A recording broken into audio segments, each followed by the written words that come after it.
Hi guys, I'm here at the Western Wall here in Jerusalem.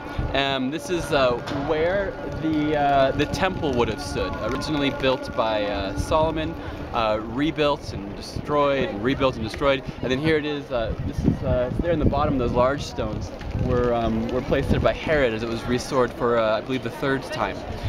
Built for the third time. This would have been the place. Those foundational stones would have been some of the stones that perhaps the disciples of Jesus would have pointed to and marveled to Jesus.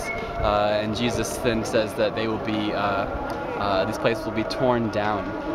But I'm thinking of a time where Jesus came into this temple. In John chapter 2, he came in at the start of his ministry and cleansed it of the money changers and people that were taking advantage of people just coming here to worship, and he cleansed the temple. And it was asked, what sign will you show us for these things? He's making all kinds of claims of authority about this being his Father's house. And Jesus answered them in John 2:19, destroy this temple, and in 3 days I will raise it up. The Jews then said, it has taken 46 years to build this temple, and will you raise it up in 3 days?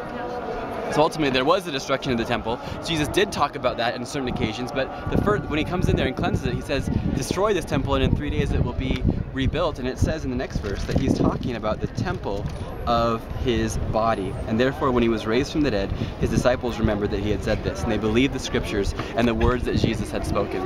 So as we consider, this place has been for so many a place where people come to meet God, to offer sacrifice and to pray to God. But Jesus says that his body is the true temple, the true place for broken humanity to be restored in the presence of God, the true place of sacrifice, not of lambs or of goats, but of his own very self, and the true place of prayer being offered, where Jesus says that he is the way and the truth and the life, and that nobody comes to the Father but by him and through him. So this wall is a great reminder of what God has done, but also it points us to the fact that Jesus says that his body, himself, is the true temple that has been broken down and destroyed, but then raised up in 3 days.